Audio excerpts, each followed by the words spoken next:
आप सुन रहे हैं जगत गुरु तत्वदर्शी संत रामपाल जी महाराज द्वारा लिखित पुस्तक गीता तेरा ज्ञान अमृत का पेज नंबर 94। इस श्लोक गीता अध्याय 13 श्लोक 31 में भी यही स्पष्ट किया है कि वह परमात्मा अनादि होने से, निर्गुण होने से प्रत्येक प्राणी के शरीर में यानी सूर्य जैसे घड़े में स्थित होने पर भी न तो कुछ करता है, क्योंकि सब कार्य परमात्मा की शक्ति करती है। जैसे घड़े के जल में सूर्य दिखाई देता है, उससे जल गर्म हो रहा है, वह सूर्य करता नहीं दिखाई देता, उसकी उष्णता कर रही है। सूर्य कुछ नहीं करता दिखता और न परमात्मा उस शरीर में लिप्त होता है, जैसे सूर्य घड़े के जल में लिप्त नहीं होता। गीता अध्याय 13 श्लोक 32 में भी यही प्रमाण है। गीता अध्याय 13 श्लोक 33 में आत्मा और शरीर की स्थिति बताई है। गीता अध्याय 13 श्लोक 34 में गीता ज्ञान दाता ने अपने से अन्य परमेश्वर की जानकारी दी है। कहा है कि इस प्रकार क्षेत्र यानी शरीर तथा क्षेत्रज्ञ यानी गीता ज्ञान दाता के भेद को तथा कर्म करते करते भक्ति करके काल की प्रकृति अर्थात काल जाल से मुक्त जो साधक ज्ञान नेत्रों द्वारा जानकर तत्वदर्शी संत की खोज करके सत्य शास्त्रानुकूल साधना करके तत्व ज्ञान को समझकर उस परम अर्थात दूसरे परम ब्रह्म परमात्मा को प्राप्त होते हैं। उपरोक्त विवरण से स्पष्ट हुआ कि गीता ज्ञान दाता से अन्य पूर्ण परमात्मा है, जिसकी भक्ति की साधना करके साधक उस पूर्ण मोक्ष को प्राप्त हो जाता है, जो गीता अध्याय 15 श्लोक 4 में वर्णित है कि तत्व ज्ञान की प्राप्ति के पश्चात परमेश्वर के उस परम पद को खोजना चाहिए, जहां जाने के पश्चात साधक फिर लौटकर संसार में कभी नहीं आता। सारांश पूर्वोक्त प्रमाणों से तथा इस गीता अध्याय 13 के उपरोक्त प्रमाणों से स्पष्ट हुआ कि गीता ज्ञान दाता से अन्य परम अक्षर ब्रह्म अर्थात पूर्ण परमात्मा है, जिसकी शरण में जाने के लिए गीता ज्ञान दाता ने गीता अध्याय 18 श्लोक 62-66 में कहा है। वही पूर्ण मोक्षदायक है, वही पूजा करने योग्य है, वही सबका रचनहार है, वही सबका पालनहार धारण करने वाला सर्व सुखदायक है, उसको परमात्मा कहा जाता है। प्रश्न नंबर 49 धर्मदास जी का।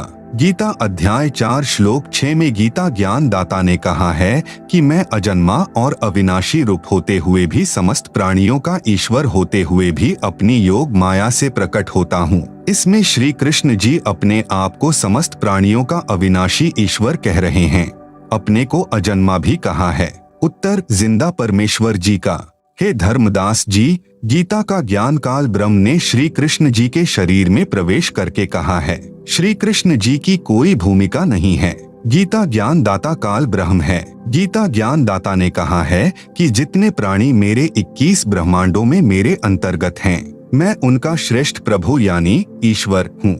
यही प्रमाण गीता अध्याय 15 श्लोक 18 में भी है कि गीता ज्ञान दाता ने कहा है कि मैं लोक वेद यानी सुनी सुनाई बातें के आधार से अपने 21 ब्रह्मांडों वाले लोक में पुरुषोत्तम प्रसिद्ध हूँ। आप सुन रहे हैं जगत गुरु तत्वदर्शी संत रामपाल जी महाराज द्वारा लिखित पुस्तक गीता तेरा ज्ञान अमृत का पेज नंबर 95। क्योंकि मैं शरीरधारी प्राणियों से तथा अविनाशी जीवात्मा से भी श्रेष्ठ हूँ, जो मेरे अंतर्गत मेरे 21 ब्रह्मांडों में हैं। वास्तव में पुरुषोत्तम तो कोई अन्य ही है, जिसका वर्णन गीता अध्याय 15 श्लोक 17 में बताया गया है। गीता के अध्याय 4 श्लोक 6 में यह कहा है कि मैं अजह यानी अजन्मा अर्थात मैं तुम्हारी तरह जन्म नहीं लेता, मैं लीला से प्रकट होता हूँ। जैसे गीता अध्याय 10 में विराट रूप दिखाया था। फिर कहा है कि अव्ययात्मा यानी मेरी आत्मा अमर है। फिर कहा है कि आत्ममाया यानी अपनी लीला से संभवामी यानी उत्पन्न होता हूँ।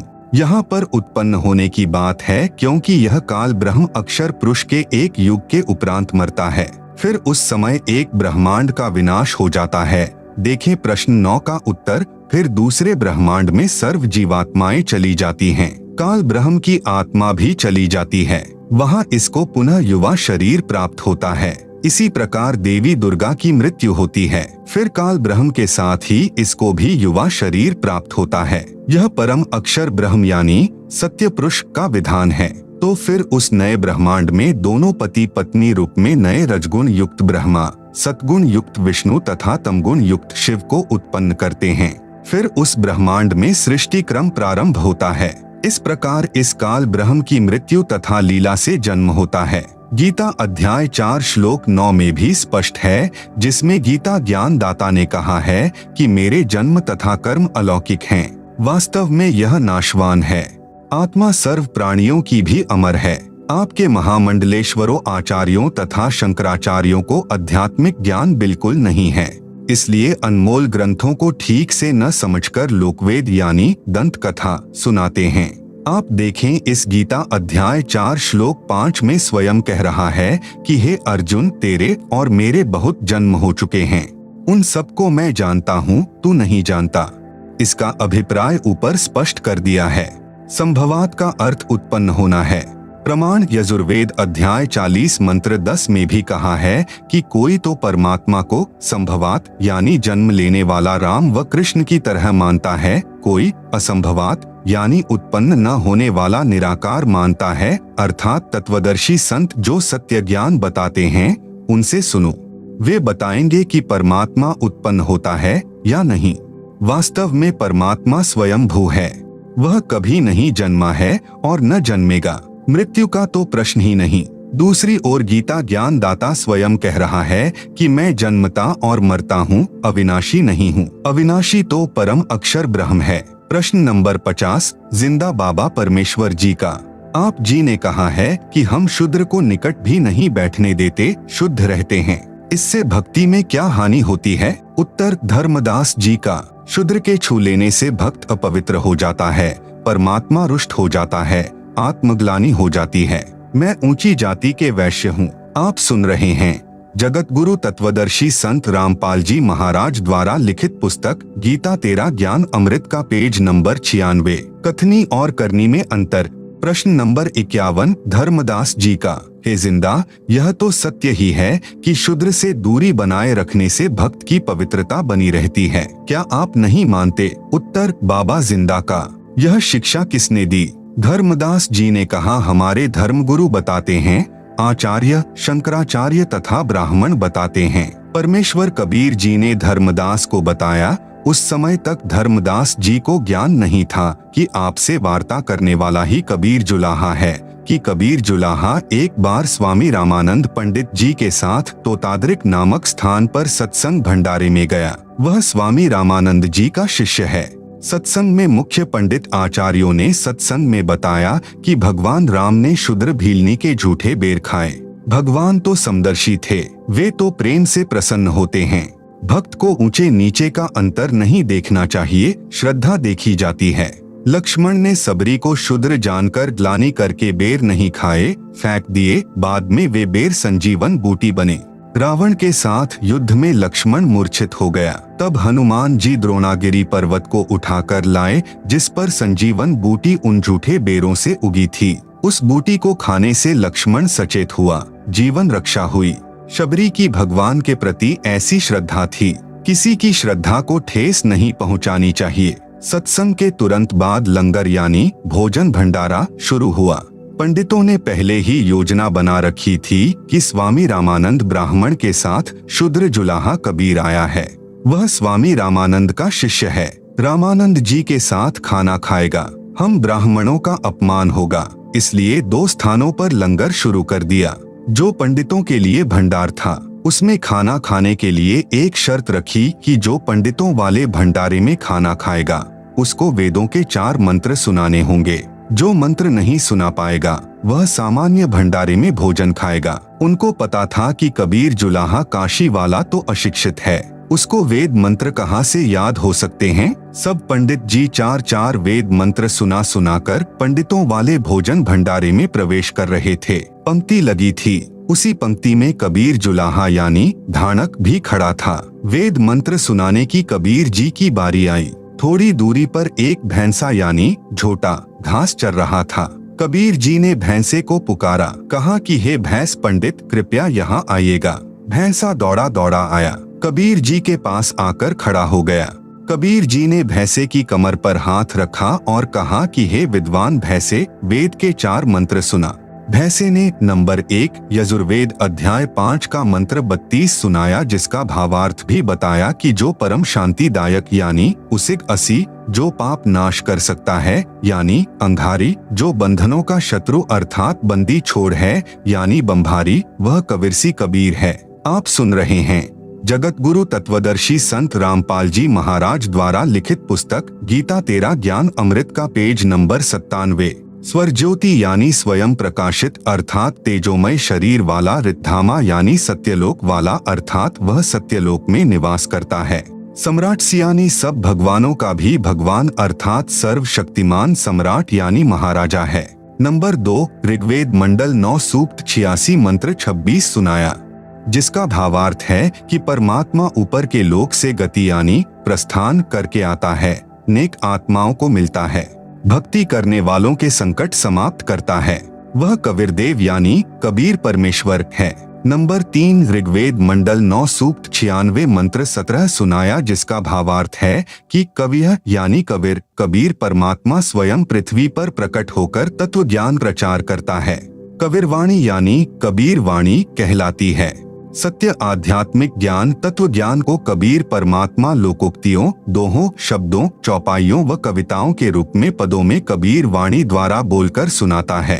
नंबर 4 ऋग्वेद मंडल 9 सूक्त 94 मंत्र 1 भी सुनाया, जिसका भावार्थ है कि परमात्मा कवियों की तरह आचरण करता हुआ पृथ्वी पर एक स्थान से दूसरे स्थान जाता है। भैंसा फिर बोलता है कि भोले पंडितों, जो मेरे पास इस पंक्ति में जो मेरे ऊपर हाथ रखे खड़ा है, यह वही परमात्मा कबीर है जिसे लोग कवि कहकर पुकारते हैं। इन्हीं की कृपा से मैं आज मनुष्यों की तरह वेद मंत्र सुना रहा हूँ।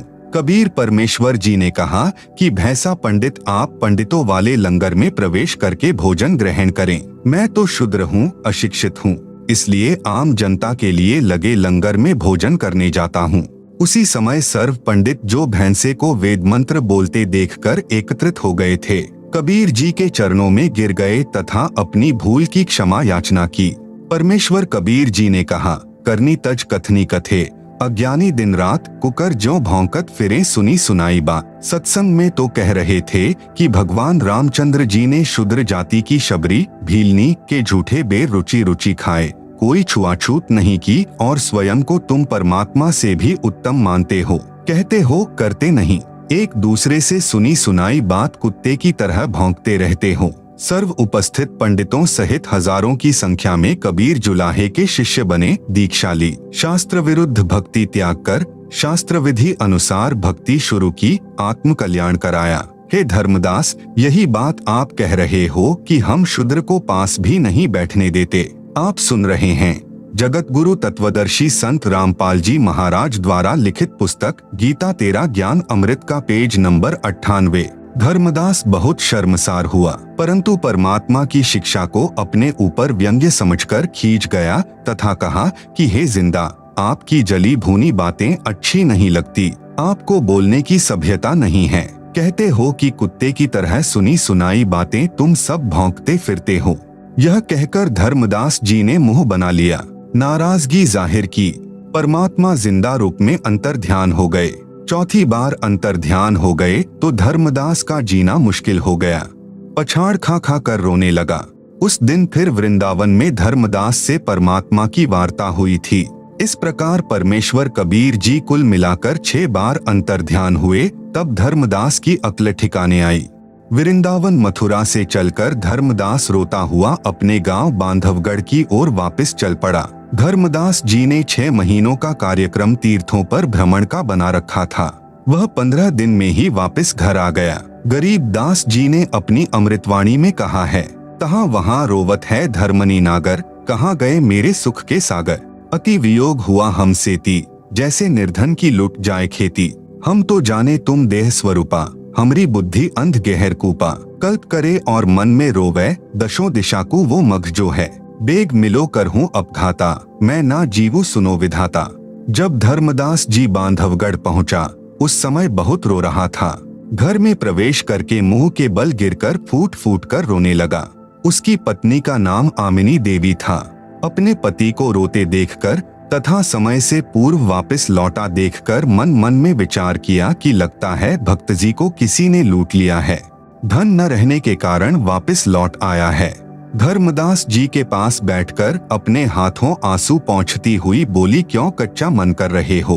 कोई बात नहीं, किसी ने आपकी यात्रा का धन लूट लिया। आपके पास धन की कमी थोड़े है और ले जाना, अपनी तीर्थ यात्रा पूरी करके आना, मैं मना थोड़े करूंगी। कुछ देर बाद दृढ़ मन करके धर्मदास जी ने कहा कि आमिनी देवी, यदि रुपए पैसे वाला धन लुट गया होता तो मैं और ले जाता। मेरा ऐसा धन लुट गया है जो शायद अब नहीं मिलेगा। वह मैंने अपने हाथों अपनी मूर्खता से गवाया है। जिंदा महात्मा से हुई सर्वज्ञान चर्चा तथा जिंदा बाबा से सुनी सृष्टि रचना आमिनी देवी को सुनाया। सर्वज्ञान प्रमाणों सहित देखकर आमिनी ने कहा कि सेठ जी, आप तो निपुण व्यापारी थे, कभी घाटे का सौदा नहीं करते थे। इतना प्रमाणित ज्ञान फिर भी आप नहीं माने, साधु को तो नाराज होना ही था।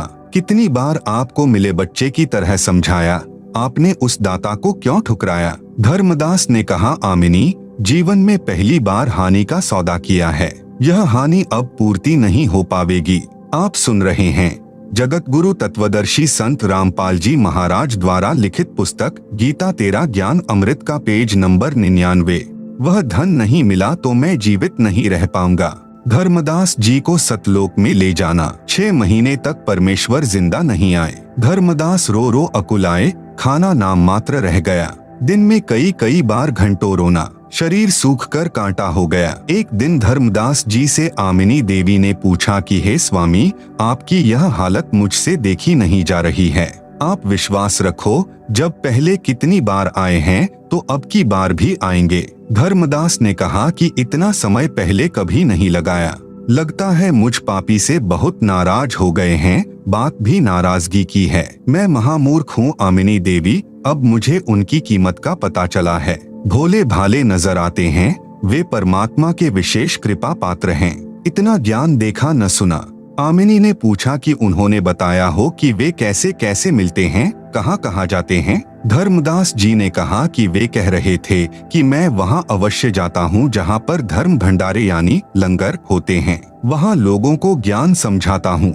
आमिनी देवी ने कहा कि आप भंडारा कर दो, हो सकता है कि जिंदा बाबा आ जाए। धर्मदास जी बोले कि मैं तो 3 दिन का भंडारा करूंगा। आमिनी देवी पहले तो कंजूसी करती थी। धर्मदास 3 दिन का भंडारा कहता था तो वह 1 दिन पर अड़ जाती थी, परंतु उस दिन आमिनी ने तुरंत हाँ कर दी कि कोई बात नहीं, आप 3 दिन का भंडारा करो। धर्मदास जी ने दूर दूर तक 3 दिन के भोजन भंडारे का संदेश भिजवा दिया, साधुओं का निमंत्रण भिजवा दिया। निश्चित दिन को भंडारा प्रारंभ हो गया। 2 दिन बीत गए, साधु महात्मा आए, ज्ञान चर्चा होती रही, परंतु जो ज्ञान जिंदा बाबा ने बताया था उसका उत्तर किसी के पास नहीं पाया। धर्मदास जी जानबूझकर साधुओं से प्रश्न करते थे कि क्या ब्रह्मा, विष्णु, शिव का भी जन्म होता है? उत्तर वही घिसा पिटा मिलता कि इनके कोई माता पिता नहीं हैं। इससे धर्मदास को स्पष्ट हो जाता कि वह जिंदा महात्मा नहीं आया है। वेश बदलकर आता तो भी ज्ञान तो सही बताता। तीसरे दिन भी दोपहर तक में जिंदा बाबा नहीं आए। धर्मदास जी ने दृढ़ निश्चय करके कहा कि यदि आज जिंदा बाबा नहीं आए तो मैं आत्महत्या करूंगा। ऐसे जीवन से मरना भला। परमात्मा तो अंतर्यामी हैं। जान गए कि आज भक्त पक्का मरेगा। उसी समय कुछ दूरी पर कदम्ब का पेड़ था, उसके नीचे उसी जिंदा वाली वेशभूषा में बैठे धर्मदास को दिखाई दिए।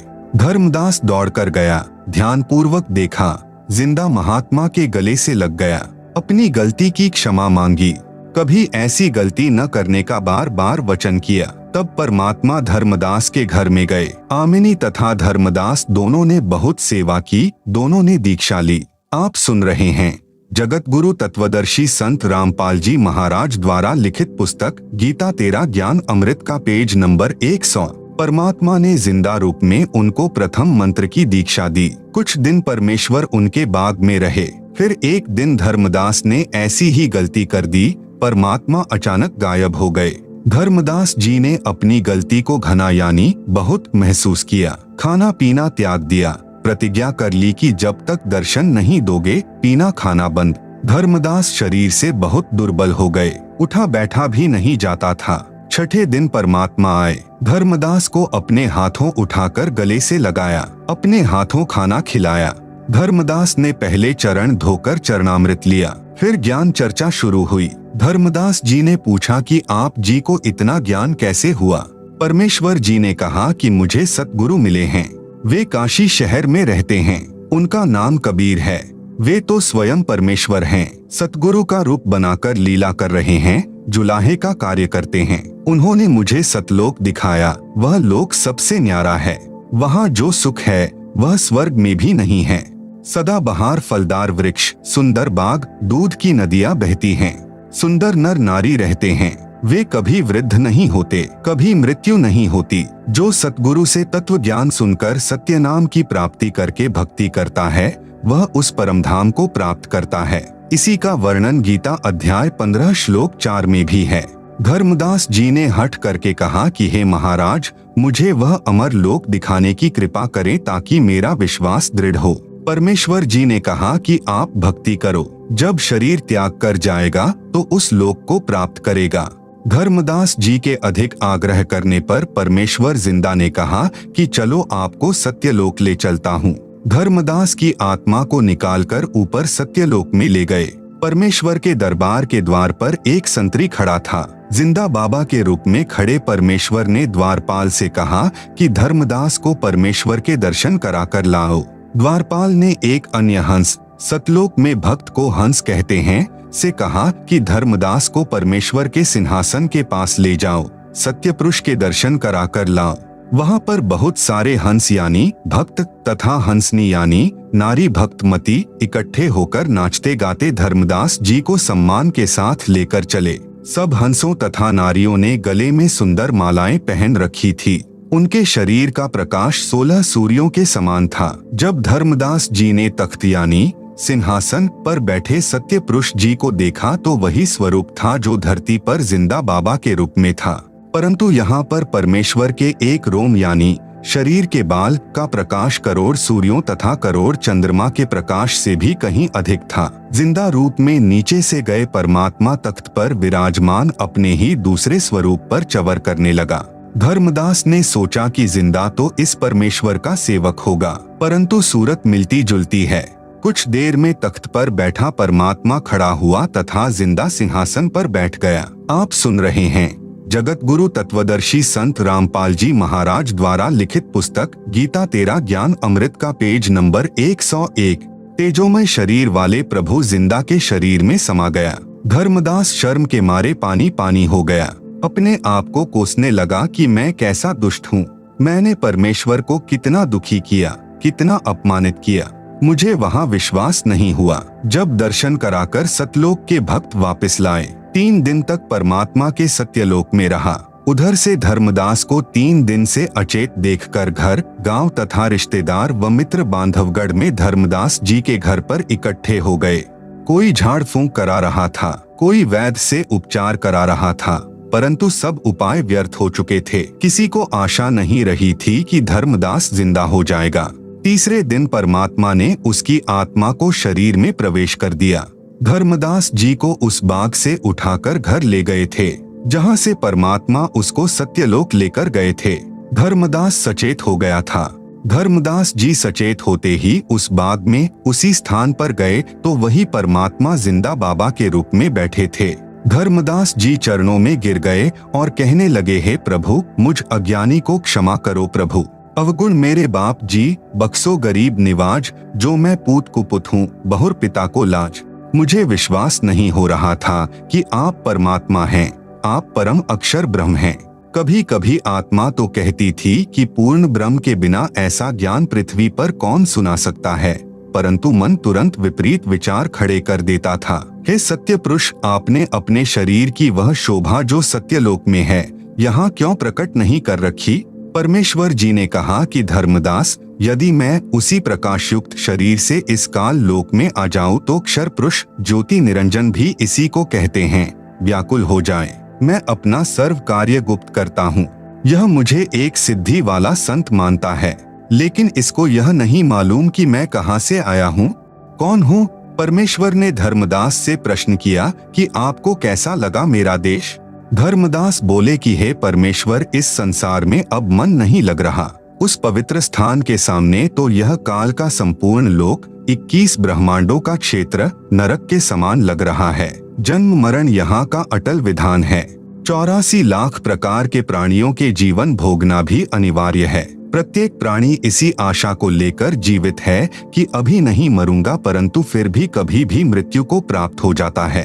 प्रत्येक प्राणी एक दूसरे से कपट से बातें करता है, लेकिन आपके सत्यलोक में सब व्यक्ति प्यार से बातें करते हैं, निष्कपट व्यवहार करते हैं। मैंने तीनों दिन यही जांच की थी।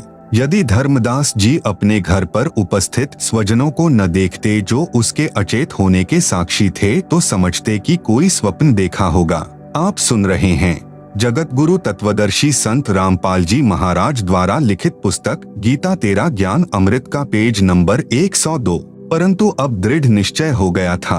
उपरोक्त वर्णन पवित्र कबीर सागर अध्याय ज्ञान प्रकाश पृष्ठ 57-58 पर, मोहम्मद बोध पृष्ठ 20-21 पर, दशमुकामी रेखता ज्ञान स्थिति बोध पृष्ठ 83 पर, अमर मूल पृष्ठ 202 पर। क्या गुरु बदल सकते हैं? धर्मदास ने प्रश्न किया।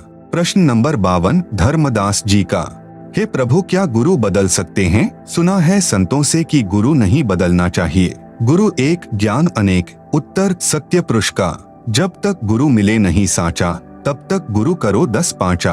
कबीर झूठे गुरु के पक्ष को, तजत न लागै वार, द्वार न पावे मोक्ष का, रह वार का वार। भावार्थ, जब तक सच्चा गुरु यानी सतगुरु न मिले, तब तक गुरु बदलते रहना चाहिए, चाहे कितने ही गुरु क्यों न बनाने पड़े और बदलने पड़े। झूठे गुरु को तुरंत त्याग देना। कबीर डूबे थे पर उभरे, गुरु के ज्ञान चमक, बेड़ा देखा जर्जरा, उतर चले फड़क। भावार्थ, जिस समय मुझे सत्य गुरु मिले, उनके ज्ञान के प्रकाश से पता चला कि हमारा ज्ञान और समाधान यानी साधना गलत है, तो ऐसे गुरु बदल दिया जैसे किसी डर से पशु फड़क कर बहुत तेज दौड़ता है, और जैसे रात्रि में सफर कर रहे यात्रियों को सुबह प्रकाश में पता चले कि जिस नौका में हम सवार हैं उसमें पानी प्रवेश कर रहा है और साथ में सुरक्षित और साबुत नौका खड़ी है, तो समझदार यात्री जिसने कोई नशा न कर रखा हो, वह तुरंत फूटी नौका को त्याग कर साबुत यानी लीक प्रूफ नौका में बैठ जाता है। मैंने जब काशी में कबीर जी सच्चे गुरु का यह ज्ञान सुना जो आपको सुनाया है, तो जाति धर्म को नहीं देखा। उसी समय सत्य गुरु की शरण में चला गया और दीक्षा मंत्र लेकर भक्ति कर रहा हूँ। सतगुरु ने मुझे दीक्षा देने का आदेश दे रखा है। हे धर्मदास, विचार कीजिए, यदि एक वैद्य से रोगी स्वस्थ नहीं होता तो क्या अन्य डॉक्टर के पास नहीं जाता? धर्मदास ने कहा कि जाता है, जाना भी चाहिए, जीवन रक्षा करनी चाहिए। परमेश्वर ने कहा कि इसी प्रकार मनुष्य जन्म जीव कल्याण के लिए मिलता है। जीव को जन्म मरण का दीर्घ रोग लगा है। यह सत्य नाम तथा सार नाम बिना समाप्त नहीं हो सकता। दोनों मंत्र काशी में सतगुरु कबीर रहते हैं, उनसे मिलते हैं, पृथ्वी पर और किसी के पास नहीं हैं। आप सुन रहे हैं जगत गुरु तत्वदर्शी संत रामपाल जी महाराज द्वारा लिखित पुस्तक गीता तेरा ज्ञान अमृत का पेज नंबर 103। आप काशी में जाकर दीक्षा लेना, आपका कल्याण हो जाएगा, क्योंकि सत्य गुरु के बिना मेरा वह सत्यलोक प्राप्त नहीं हो सकता। धर्मदास जी ने कहा कि आप स्वयं सत्य पुरुष हैं, अब मैं धोखा नहीं खा सकता। आप अपने को छुपाए हुए हैं। हे प्रभु, मैंने गुरु रूपदास जी से दीक्षा ले रखी है। मैं पहले उनसे गुरु बदलने की आज्ञा लूंगा। यदि वे कहेंगे तो मैं गुरु बदलूंगा, परंतु धर्मदास की मूर्खता की हद देखकर परमेश्वर छठी बार अंतर्ध्यान हो गए। धर्मदास जी फिर व्याकुल हो गए। पहले रूपदास जी के पास गए जो श्री कृष्ण अर्थात श्री विष्णु जी के पुजारी थे, जो वैष्णव पंथ से जुड़े थे। धर्मदास जी ने संत रूपदास जी से सर्व घटना बताई तथा गुरु बदलने की आज्ञा चाही। संत रूपदास जी अच्छी आत्मा के इंसान थे। उन्होंने कहा, बेटा धर्मदास, जो ज्ञान आपने सुना है जिस जिंदा बाबा से, यह ज्ञान भगवान ही बता सकता है।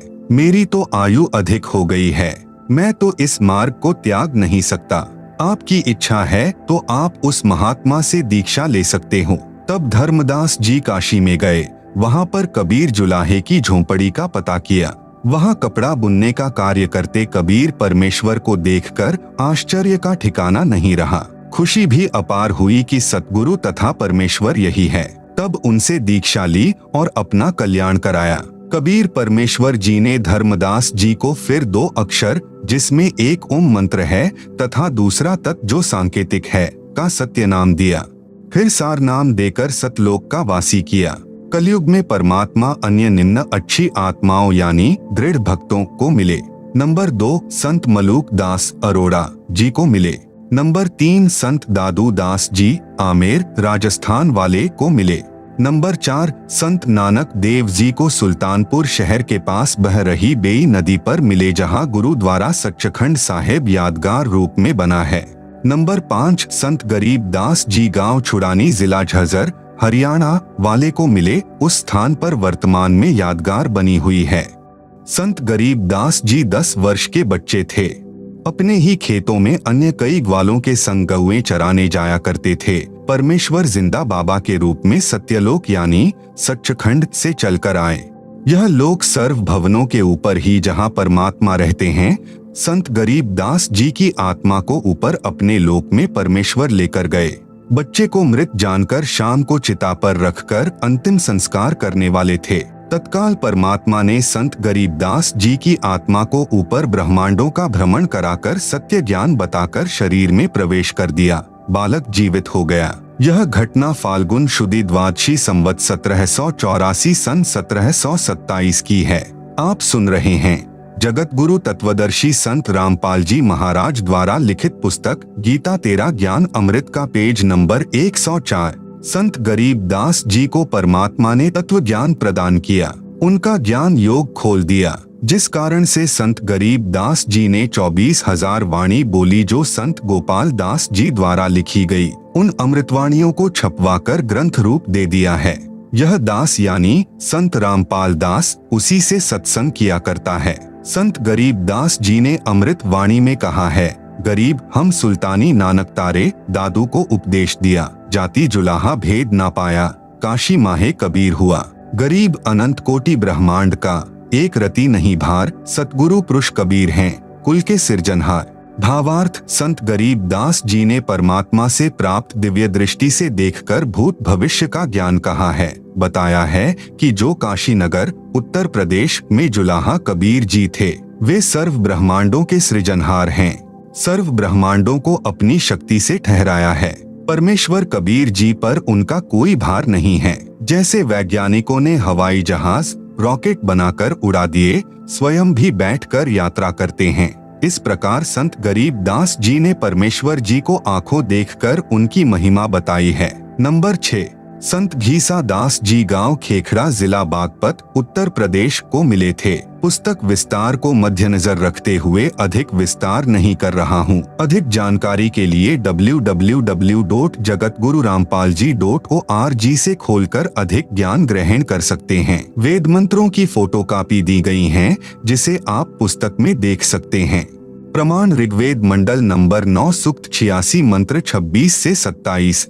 विवेचन पुस्तक में दी गई फोटोकॉपी ऋग्वेद मंडल 9 सूक्त 86 मंत्र 26 की है, जो आर्य समाज के आचार्यों व महर्षि दयानंद के चेलों द्वारा अनुवादित है, जिसमें स्पष्ट है कि यज्ञ करने वाले अर्थात धार्मिक अनुष्ठान करने वाले यजमानों अर्थात भक्तों के लिए परमात्मा सब रास्तों को सुगम करता हुआ अर्थात जीवन रूपी सफर के मार्ग को दुखों रहित करके सुगम बनाता हुआ उनके विघ्नों अर्थात संकटों का मर्दन करता है अर्थात समाप्त करता है। आप सुन रहे हैं जगत गुरु तत्वदर्शी संत रामपाल जी महाराज द्वारा लिखित पुस्तक गीता तेरा ज्ञान अमृत का पेज नंबर 105। भक्तों को पवित्र अर्थात पाप रहित विकार रहित करता है।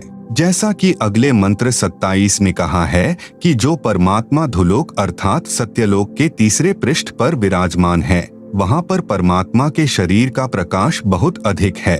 उदाहरण के लिए परमात्मा के एक रोम यानी शरीर के बाल का प्रकाश करोड़ सूर्य तथा इतने ही चंद्रमाओं के मिले जुले प्रकाश से भी अधिक है। यदि वह परमात्मा उसी प्रकाश युक्त शरीर से पृथ्वी पर प्रकट हो जाए तो हमारी चर्म दृष्टि उन्हें देख नहीं सकती।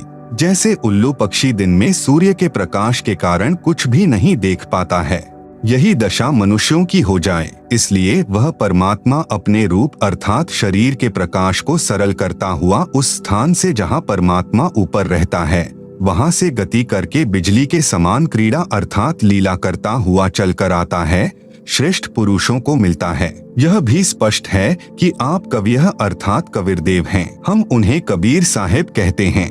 विवेचन पुस्तक में दी गई फोटोकॉपी ऋग्वेद मंडल 9 सूक्त 86 के मंत्र 27 की है।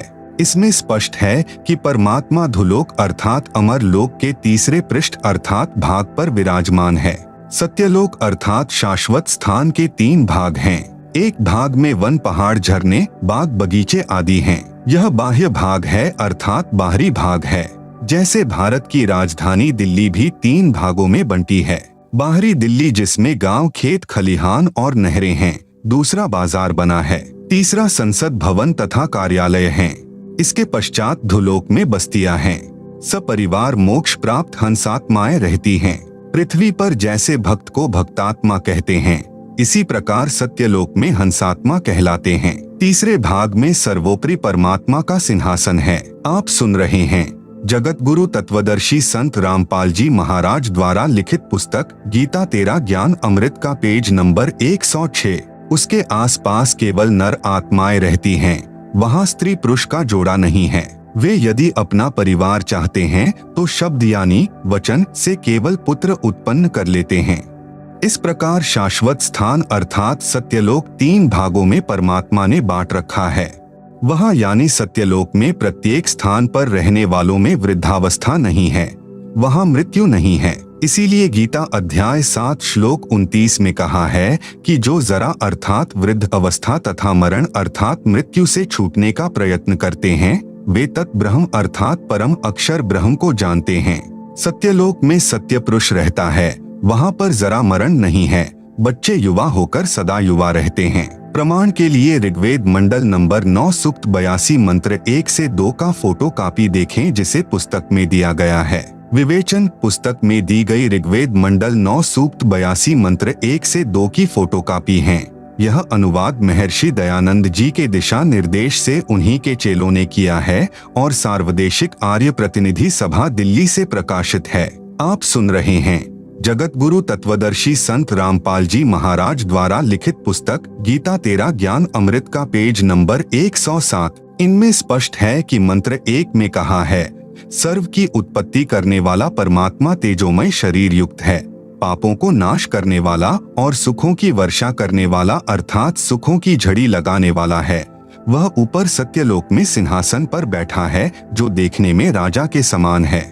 यही प्रमाण सूक्ष्म वेद में है कि अर्श कुर्श पर सफेद गुमट है जहाँ परमेश्वर का डेरा, श्वेत छत्र सिर मुकुट विराजे देखत न उस चेहरेनु। यही प्रमाण बाइबल ग्रंथ तथा कुरान शरीफ में है कि परमात्मा ने 6 दिन में सृष्टि रची और 7वें दिन ऊपर आकाश में तख्त अर्थात सिंहासन पर जा विराजा। बाइबल के उत्पत्ति ग्रंथ अध्याय 2 श्लोक 26 से 30 तथा कुरान शरीफ की सूरत फुरकानी 25 आयत 52 से 59 में है। वह परमात्मा अपने अमर धाम से चलकर पृथ्वी पर शब्द वाणी से ज्ञान सुनाता है। वह वर्णीय अर्थात आदरणीय श्रेष्ठ व्यक्तियों को प्राप्त होता है, उनको मिलता है। जैसे नंबर 1 संत धर्मदास जी बांधवगढ़ मध्य प्रदेश वाले को मिले, नंबर 2 संत मलूक दास जी को मिले, नंबर 3 संत दादू दास जी को आमेर राजस्थान में मिले, नंबर 4 संत नानक देव जी को मिले, नंबर 5 संत गरीब दास जी गांव छुड़ानी जिला झज्जर हरियाणा वाले को मिले, नंबर 6 संत घीसा दास जी गांव खेखड़ा जिला बागपत उत्तर प्रदेश वाले को मिले, नंबर 7 संत जम्भेश्वर जी बिश्नोई धर्म के प्रवर्तक को गांव समराथल राजस्थान वाले को मिले। वह परमात्मा अच्छी आत्माओं को मिलते हैं। जो परमात्मा के दृढ़ भक्त होते हैं उन पर परमात्मा का विशेष आकर्षण होता है। उदाहरण भी बताया है कि जैसे विद्युत अर्थात आकाशीय बिजली स्नेह वाले स्थानों को आधार बनाकर गिरती है, जैसे कांसी धातु पर बिजली गिरती है। पहले कांसी धातु के कटोरे, गिलास, थाली, बेले आदि आदि होते थे। वर्षा के समय तुरंत उठाकर घर के अंदर रखा करते थे। वृद्ध कहते थे कि कांसी के बर्तन पर बिजली अमूमन गिरती है। इसी प्रकार परमात्मा अपने प्रिय भक्तों पर आकर्षित होकर मिलते हैं। मंत्र नंबर 2 में तो यह भी स्पष्ट किया है कि परमात्मा उन अच्छी आत्माओं को उपदेश करने की इच्छा से स्वयं महापुरुषों को मिलते हैं। उपदेश का भावार्थ है कि परमात्मा तत्व ज्ञान बताकर उनको दीक्षा भी देते हैं। उनके सतगुरु भी स्वयं परमात्मा होते हैं। यह भी स्पष्ट किया है कि परमात्मा अत्यंत गतिशील पदार्थ अर्थात बिजली के समान तीव्रगामी होकर हमारे धार्मिक अनुष्ठानों में आप पहुंचते हैं। आप जी ने पीछे पढ़ा कि संत धर्मदास को परमात्मा ने यही कहा था कि मैं वहां पर अवश्य जाता हूं जहां धार्मिक अनुष्ठान होते हैं, क्योंकि मेरी अनुपस्थिति में काल कुछ भी उपद्रव कर देता है, जिससे साधकों की आस्था परमात्मा से छूट जाती है। मेरे रहते वह ऐसी गड़बड़ नहीं कर सकता।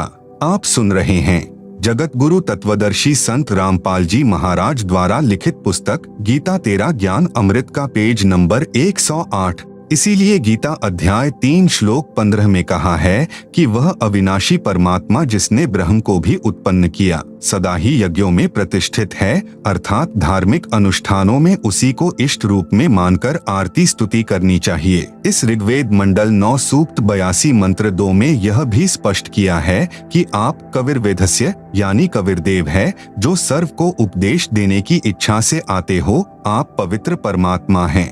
हमारे पापों को छुड़वाकर अर्थात नाश करके हे अमर परमात्मा आप हमको सुख दें और द्युतम वसाना निर्निजम परियसी यानी हम आपकी संतान हैं।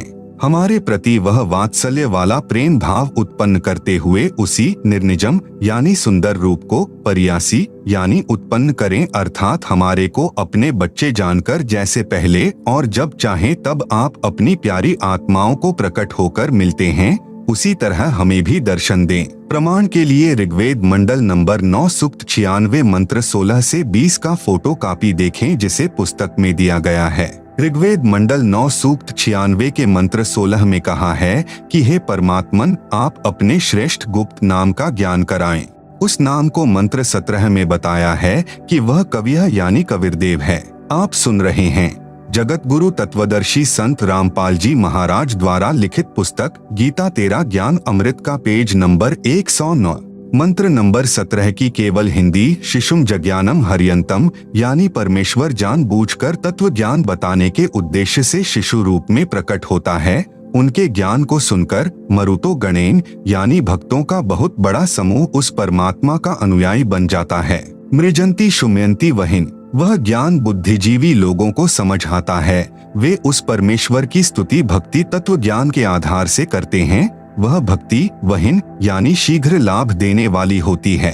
वह परमात्मा अपने तत्व ज्ञान को काव्येना यानी कवित्व से अर्थात कवियों की तरह दोहों शब्दों लोकोक्तियों चौपाइयों द्वारा कविर गीर्भियः यानी कविर वाणी द्वारा अर्थात कबीर वाणी द्वारा पवित्रम अतिरेभन यानी शुद्ध ज्ञान को उच्चे स्वर में गर्ज गर्ज कर बोलते हैं। वह कवियः यानी कवि की तरह आचरण करने वाला कविरदेव संत यानी संत रूप में प्रकट सोम यानी अमर परमात्मा होता है। ऋग्वेद मंडल 9 सूक्त 96 मंत्र 17 विशेष इस मंत्र के मूल पाठ में 2 बार कवियः शब्द है। आर्य समाज के अनुवादकर्ताओं ने एक कवियः का अर्थ ही नहीं किया है। ऋग्वेद मंडल 9 सूक्त 96 मंत्र 18 का फोटो कॉपी दिया गया है, जिसे आप पुस्तक में देख सकते हैं।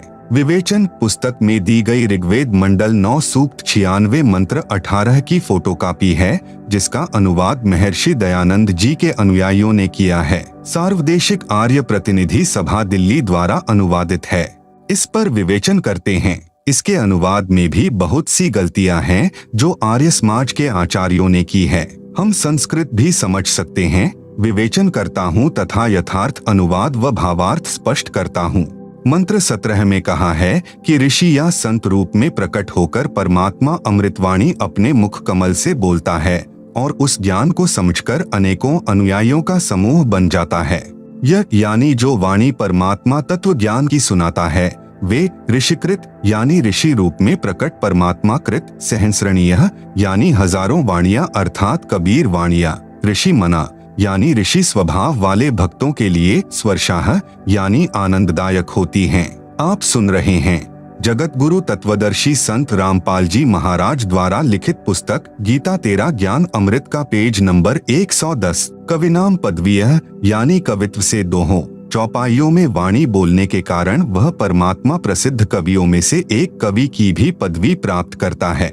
वह सोम यानी अमर परमात्मा, सिशासन यानी सर्व की पालन की इच्छा करता हुआ प्रथम स्थिति में, महिषः यानी बड़ी पृथ्वी अर्थात ऊपर के लोकों में, तृतीयम धाम यानी तीसरे धाम अर्थात सत्यलोक के तीसरे पृष्ठ पर, अनुराजती यानी तेजोमय शरीर युक्त स्तूप यानी गुंबज में, विराजम यानी विराजमान है, वहाँ बैठा है। यही प्रमाण ऋग्वेद मंडल 9 सूक्त 54 मंत्र 3 में है कि परमात्मा सर्व लोकों के ऊपर के लोक में विराजमान है। तिष्ठन्ति यानी बैठा है। ऋग्वेद मंडल 9 सूक्त 96 मंत्र 19 का फोटो कॉपी दिया गया है, जिसे आप पुस्तक में देख सकते हैं। विवेचन ऋग्वेद मंडल 9 सूक्त 96 मंत्र 19 का भी आर्य समाज के विद्वानों ने अनुवाद किया है। इसमें भी बहुत सारी गलतियां हैं। पुस्तक विस्तार के कारण केवल अपने मतलब की जानकारी प्राप्त करते हैं। इस मंत्र में चौथे धाम का वर्णन है, जो आप जी सृष्टि रचना में पढ़ेंगे उससे पूर्ण जानकारी होगी। पढ़े इसी पुस्तक के पृष्ठ 120 पर। परमात्मा ने ऊपर के 4 लोक अजर अमर रचे हैं। नंबर 1 अनामी लोक जो सबसे ऊपर है, नंबर 2 अगम लोक, नंबर 3 अलख लोक, नंबर 4 सत्यलोक। हम पृथ्वी लोक पर हैं। यहाँ से ऊपर के लोकों की गिनती करेंगे तो नंबर 1 सत्यलोक, नंबर 2 अलख लोक, नंबर 3 अगम लोक तथा नंबर 4 अनामी लोक गिना जाता है। उस चौथे धाम में बैठकर परमात्मा ने सर्व ब्रह्मांडों व लोकों की रचना की। शेष रचना सत्यलोक में बैठकर की थी। आर्य समाज के अनुवादकों ने तुरीय परमात्मा अर्थात चौथे परमात्मा का वर्णन किया है। यह चौथा धाम है। उसमें मूल पाठ मंत्र 19 का भावार्थ है कि तत्वदर्शी संत चौथे धाम तथा चौथे परमात्मा का विभक्ति यानी भिन्न भिन्न वर्णन करता है। आप सुन रहे हैं जगत गुरु तत्वदर्शी संत रामपाल जी महाराज द्वारा लिखित पुस्तक गीता तेरा ज्ञान अमृत का पेज नंबर 111। पाठक जन कृपया पढ़ें सृष्टि रचना इसी पुस्तक के पृष्ठ 120 पर, जिससे आप जी को ज्ञान होगा कि लेखक संत रामपाल दास ही वह तत्वदर्शी संत है जो तत्व ज्ञान से परिचित है। ऋग्वेद मंडल 9 सूक्त 96 मंत्र 20 का फोटो कॉपी देखें जिसे पुस्तक में दिया गया है। विवेचन ऋग्वेद मंडल 9 सूक्त 96 मंत्र 20 का यथार्थ ज्ञान जानते हैं। इस मंत्र का अनुवाद महर्षि दयानंद के चेलों द्वारा किया गया है। इनका दृष्टिकोण यह रहा है कि परमात्मा निराकार है, क्योंकि महर्षि दयानंद जी ने यह बात दृढ़ की है कि परमात्मा निराकार है। इसलिए अनुवादक ने सीधे मंत्र का अनुवाद घुमा फिराकर किया है। जैसे मूल पाठ में लिखा है, मर्य न शुभः तन्वा मृजानः अत्यः न श्रित्वा सने धनानाम वृषेव यूथा परिकोशम अर्शन कनिकृदत चंबोह आविवेश। अनुवाद जैसे मर्यः न यानी मनुष्य सुंदर वस्त्र धारण करता है, ऐसे परमात्मा मनुष्य के समान शुभः तन यानी सुंदर शरीर, मृजानः यानी धारण करके, अत्यः यानी अत्यंत गति से चलता हुआ, सने धनानाम यानी भक्ति धन के धनियों अर्थात पुण्यात्माओं को सने यानी प्राप्ति के लिए आता है। यूथा वृषेव यानी जैसे एक समुदाय को उसका सेनापति प्राप्त होता है, ऐसे वह परमात्मा संत व ऋषि रूप में प्रकट होता है तो उसके बहुत संख्या में अनुयायी बन जाते हैं और परमात्मा उनका गुरु रूप में मुखिया होता है। वह परमात्मा परिकोशम यानी प्रथम ब्रह्मांड में, अर्शन यानी प्राप्त होकर अर्थात आकर, कनिकृदत यानी ऊंचे स्वर में सत्य ज्ञान उच्चारण करता हुआ, चंबोह यानी पृथ्वी खंड में, अविवेश यानी प्रविष्ट होता है। भावार्थ जैसे पूर्व में वेद मंत्रों में कहा है कि परमात्मा ऊपर के लोक में रहता है, वहां से गति करके अपने रूप को अर्थात शरीर के तेज को सरल करके पृथ्वी पर आता है। इस ऋग्वेद मंडल 9 सूक्त 96 मंत्र 20 में उसी की पुष्टि की है। कहा है कि जैसे मनुष्य वस्त्र धारण करता है, ऐसे अन्य शरीर धारण करके परमात्मा मानव रूप में पृथ्वी पर आता है और धनानाम यानी दृढ़ भक्तों यानी अच्छी पुण्यात्माओं को प्राप्त होता है, उनको वाणी उच्चारण करके तत्व ज्ञान सुनाता है। आप सुन रहे हैं जगत गुरु तत्वदर्शी संत रामपाल जी महाराज द्वारा लिखित पुस्तक गीता तेरा ज्ञान अमृत का पेज नंबर 112। विवेचन ये ऋग्वेद मंडल 9 सूक्त 96 मंत्र 16 से 20 की फोटो कॉपियां हैं। जिनका हिंदी अनुवाद महर्षि दयानंद सरस्वती आर्य समाज प्रवर्तक के दिशानिर्देश से उनके आर्य समाजी चेलों ने किया है। यह अनुवाद कुछ कुछ ठीक है, अधिक गलत है। पहले अधिक ठीक या कुछ कुछ गलत था जो मेरे द्वारा शुद्ध करके विवेचन में लिख दिया है। अब अधिक गलत को शुद्ध करके लिखता हूँ। ऋग्वेद मंडल 9 सूक्त 96 मंत्र 16 में कहा है कि हे परमात्मा, आपका जो गुप्त वास्तविक चारु यानी श्रेष्ठ नाम यानी नाम है उसका ज्ञान कराएं। प्रिय पाठकों, जैसे भारत के राजा को प्रधानमंत्री कहते हैं, यह उनकी पदवी का प्रतीक है। उनका वास्तविक नाम कोई अन्य ही होता है। जैसे पहले प्रधानमंत्री जी पंडित जवाहरलाल नेहरू जी थे। जवाहरलाल उनका वास्तविक नाम है। इस मंत्र 16 में कहा है कि हे परमात्मा, आपका जो वास्तविक नाम है वह सोत्रिम्य यानी उपासना करने का, स्वायुध यानी स्वचालित शस्त्र के समान, पूयमान यानी अज्ञान रूपी गंध को नाश करके पापनाशक है। आप अपने उस सत्य मंत्र का हमें ज्ञान कराएं। देव सोम यानी हे अमर परमेश्वर, आपका वह मंत्र श्वासों द्वारा नाक आदि गाह यानी इंद्रियों से, वासुम अभि यानी श्वास उश्वास से जपने से, सप्तिरिव यानी सप्तिह इव यानी विद्युत जैसी गति से अर्थात शीघ्रता से, अभिवाजम यानी भक्ति धन से परिपूर्ण करके, श्रवस्यामी यानी ऐश्वर्य को तथा मोक्ष को प्राप्त कराइए। प्रिय पाठकों से निवेदन है कि इस ऋग्वेद मंडल 9 सूक्त 96 मंत्र 16 के अनुवाद में बहुत सी गलतियां थी जो शुद्ध कर दी हैं। प्रमाण के लिए मूल पाठ में अभिवाजम शब्द है, इसका अनुवाद नहीं किया गया है। इसके स्थान पर अभिगमय शब्द का अर्थ जोड़ा है जो मूल पाठ में नहीं है। विवेचन ऋग्वेद मंडल 9 सूक्त 96 मंत्र 17 के अनुवाद में भी बहुत गलतियां हैं जो आर्य समाजियों द्वारा अनुवादित है। अब शुद्ध करके लिखता हूँ। जैसा कि पूर्वोक्त ऋग्वेद मंडल 9 सूक्त 86 तथा 82 के मंत्रों में प्रमाण है कि परमात्मा अपने शाश्वत स्थान से जो धूलोक के तीसरे स्थान पर विराजमान है, वहां से चलकर पृथ्वी पर जानबूझकर किसी खास उद्देश्य से प्रकट होता है। परमात्मा सर्व ब्रह्मांडों में बसे प्राणियों की परवरिश 3 स्थिति में करते हैं। नंबर 1, परमात्मा ऊपर सत्यलोक अर्थात अविनाशी धाम में सिंहासन यानी तख्त पर बैठकर सर्व ब्रह्मांडों का संचालन करते हैं। नंबर 2, जब चाहे साधु संत के रूप में अपने शरीर का तेज सरल करके अच्छी आत्माओं को मिलते हैं। नंबर 3, प्रत्येक युग में किसी जलाशय में खिले कमल के फूल पर नवजात शिशु का रूप बनाकर प्रकट होते हैं। वहां से निसंतान दंपति अपने घर ले जाते हैं। आप सुन रहे हैं जगत गुरु तत्वदर्शी संत रामपाल जी महाराज द्वारा लिखित पुस्तक गीता तेरा ज्ञान अमृत का पेज नंबर 113। बचपन से ही वह परमात्मा अपना वास्तविक भक्ति ज्ञान, जिसे तत्व ज्ञान भी कहते हैं, चौपाइयों, दोहों, साखियों व कविताओं के रूप में सुनाते हैं। जैसे सन 1398 विक्रम संवत 1455 में परमात्मा अपने निज स्थान से चलकर भारतवर्ष के काशी शहर के बाहर लहरतारा नामक जलाशय में कमल के फूल पर शिशु रूप धार कर प्रकट हुए थे। वहां से नीरू नीमा जुलाहा दंपति अपने घर ले गए थे। धीरे धीरे परमात्मा बड़े हुए। कबीर वाणी बोलकर ज्ञान सुनाया था। प्रमाण ऋग्वेद मंडल 9 सूक्त 1 मंत्र 9 में है, जो आर्य समाज के आचार्यों द्वारा अनुवादित है। उसमें भी कुछ गलती है, अधिक नहीं। कृपया पढ़े यह ऋग्वेद मंडल 9 सूक्त 1 मंत्र 9 की फोटोकॉपी जिसे पुस्तक में दिया गया है। विवेचन पुस्तक में दी गई फोटो कॉपी ऋग्वेद मंडल 9 सूक्त 1 मंत्र 9 की है। इसमें स्पष्ट है कि सोम यानी अमर परमात्मा जब शिशु रूप में प्रकट होता है तो उसकी परवरिश की लीला कुंवारी गायों यानी अभि अधन्या धेनुवह द्वारा होती है।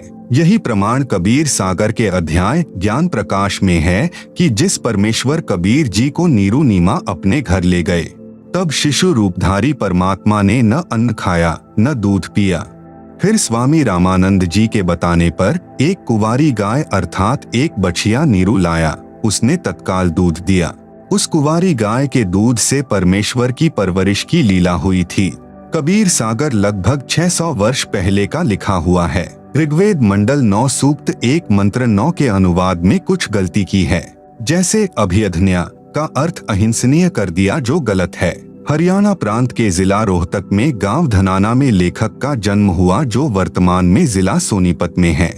इस क्षेत्र में जिस गाय ने गर्भ धारण न किया हो तो कहते हैं कि यह धनाई नहीं है, यह बिना धनाई है। यह अपभ्रंश शब्द है। एक गाय के लिए अधनी शब्द है, बहुवचन के लिए अधन्या शब्द है। अधन्या का अर्थ है बिना धनाई गौवें तथा अभिधन्या का अर्थ है पूर्ण रूप से बिना धनाई अर्थात कुंवारी गायें अर्थात बछिया। आप सुन रहे हैं जगत गुरु तत्वदर्शी संत रामपाल जी महाराज द्वारा लिखित पुस्तक गीता तेरा ज्ञान अमृत का पेज नंबर 114। अब ऋग्वेद मंडल 9 सूक्त 96 मंत्र 17 का शुद्ध अनुवाद करता हूँ। केवल हिंदी। शिशुम जज्ञानम हरियंतम, यानी परमेश्वर जानबूझकर तत्व ज्ञान बताने के उद्देश्य से शिशु रूप में प्रकट होता है। उनके ज्ञान को सुनकर मरुतो गणेन यानी भक्तों का बहुत बड़ा समूह उस परमात्मा का अनुयायी बन जाता है। मृजंती शुम्यंती वहिन, यानी वह ज्ञान बुद्धिजीवी लोगों को समझाता है। वे उस परमेश्वर की स्तुति भक्ति तत्व ज्ञान के आधार से करते हैं। वह भक्ति वहिन यानी शीघ्र लाभ देने वाली होती है। वे परमात्मा अपने तत्व ज्ञान को काव्यना यानी कवित्व से अर्थात कवियों की तरह दोहों शब्दों लोकोक्तियों चौपाइयों द्वारा, कविर गीर्भ्यः यानी कविर वाणी द्वारा अर्थात कबीर वाणी द्वारा, पवित्रम अतिरेभन यानी शुद्ध ज्ञान को ऊंचे स्वर में गर्ज गर्ज कर बोलते हैं। वह कवियः यानी कवि की तरह आचरण करने वाला कबीरदेव, संत यानी संत रूप में प्रकट, सोम यानी अमर परमात्मा होता है। ऋग्वेद मंडल 9 सूक्त 96 मंत्र 17। विशेष इस मंत्र के मूल पाठ में 2 बार कवियः शब्द है। आर्य समाज के अनुवादकर्ताओं ने एक कवियः का अर्थ ही नहीं किया है। विवेचन ऋग्वेद मंडल 9 सूक्त 96 मंत्र 18 पर विवेचन करते हैं। इसके अनुवाद में भी बहुत सी गलतियां हैं। हम संस्कृत भी समझ सकते हैं। विवेचन करता हूँ तथा यथार्थ अनुवाद व भावार्थ स्पष्ट करता हूँ। मंत्र 17 में कहा कि ऋषि या संत रूप में प्रकट होकर परमात्मा अमृतवाणी अपने मुख कमल से बोलता है और उस ज्ञान को समझकर अनेकों अनुयायियों का समूह बन जाता है। यह यानी जो वाणी परमात्मा तत्व ज्ञान की सुनाता है, वे ऋषिकृत यानी ऋषि रूप में प्रकट परमात्मा कृत सहस्रणीथः यानी हजारों वाणियां अर्थात कबीर वाणियां, ऋषिम्ना यानी ऋषि स्वभाव वाले भक्तों के लिए स्वर्शाह यानी आनंददायक होती हैं। कविनाम पदवीयः यानी कवित्व से दोहों चौपाइयों में वाणी बोलने के कारण वह परमात्मा कवियों में से एक प्रसिद्ध कवि की पदवी भी प्राप्त करता है। वह सोम यानी अमर परमात्मा, सिशासन यानी सर्व की पालन की इच्छा करता हुआ प्रथम स्थिति में, महिषः यानी बड़ी पृथ्वी अर्थात ऊपर के लोकों में, तृतीयम धाम यानी तीसरे धाम अर्थात सत्यलोक के तीसरे पृष्ठ पर, अनुराजती यानी तेजोमय शरीर युक्त स्तूप यानी गुंबज में, विराजम यानी विराजमान है, वहाँ बैठा है। यही प्रमाण ऋग्वेद मंडल 9 सूक्त 54 मंत्र 3 में है कि परमात्मा सर्व लोकों के ऊपर के लोक में विराजमान है। तिष्ठन्ति यानी बैठा है। विवेचन ऋग्वेद मंडल 9 सूक्त 96 मंत्र 19 का भी आर्य समाज के विद्वानों ने अनुवाद किया है। इसमें भी बहुत सारी गलतियां हैं। पुस्तक विस्तार के कारण केवल अपने मतलब की जानकारी प्राप्त करते हैं।